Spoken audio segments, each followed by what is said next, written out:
Venezuela recently celebrated 200 years since the most important episode of its struggle for independence, the Battle of Carabobo. In a country that takes its history very seriously, the event was properly commemorated, with parades, murals, concerts, and even a TV series commissioned for the occasion. But what happened before Carabobo? Who were the main actors? What did independence mean? And why is history so revered in the present? Let's take a look at Venezuelan independence in a nutshell. Venezuela was a Spanish colony for some 300 years. Colonization was far from a breeze for the invading Spaniards, with fierce indigenous resistance that became the stuff of legend. Venezuela had less status than other colonies. It was a capitancy general under the jurisdiction of the New Granada Viceroyalty, now Colombia. But it would be the liberating spark that would set the continent ablaze. In the late 18th century, with the American, French, and Haitian revolutions echoing, the winds of independence started to blow in the Spanish colonies as well. After a few frustrated insurrections, a group of Venezuelan noblemen proclaimed the country's independence and the establishment of a republic on July 5th of 1811. But this would be the beginning of a bloody and protracted struggle lasting over a decade. Many figures played key roles in Venezuela's independence, but there's one who stands head and shoulders above the rest. Simón José Antonio de la Santísima Trinidad Bolívar y Ponte Palacios y Blanco. Simón Bolívar, for short. Born in Caracas into one of the Creole elite families, he had everything to remain in a land and slave-owning founding father trajectory.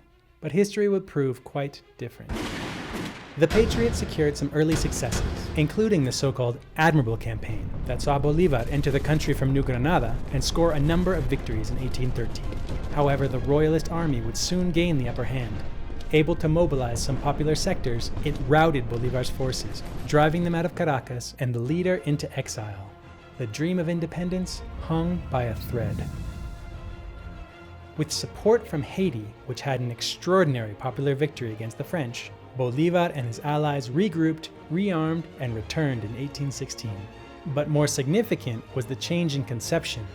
The Haitian Revolution and the failure of the first attempts led Bolívar to understand that independence would be meaningless and destined to fail again if it did not represent a true social liberation for the majority.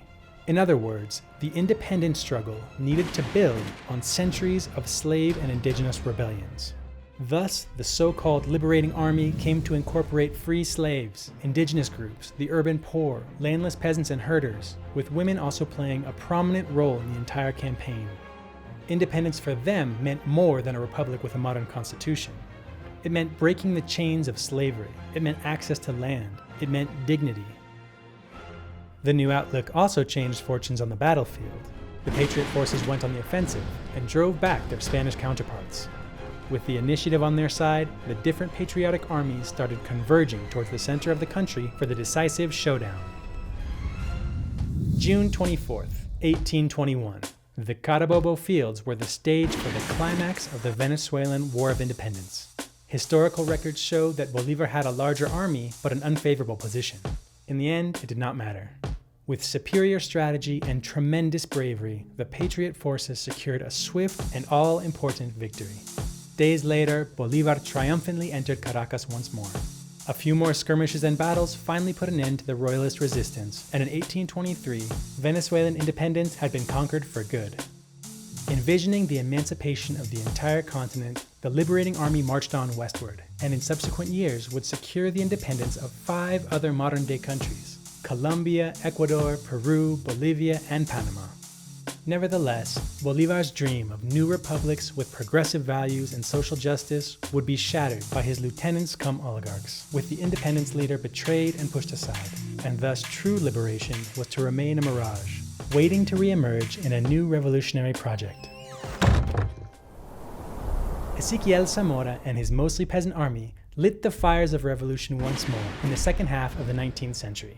But the efforts were again frustrated, and it would take more than 100 years for the Venezuelan people and Bolívar's ideals to come back to the fore with a vengeance. From the early 1980s, Hugo Chávez and his allies drew the parallels between Bolívar's emancipatory vision and the struggle of the Venezuelan masses against neoliberalism. Like the independence leader, Chávez also faced a setback in his 1992 insurrection attempt, but there would be no stopping him in the 1998 election. Bolivar was back with the so-called Bolivarian Revolution, the country officially changing its name to the Bolivarian Republic of Venezuela, his ideas back at the fore, and a people proud of their history. The independence hero's legacy was understood as an unfinished struggle, with Latin America formally independent, but now under the yoke of US imperialism.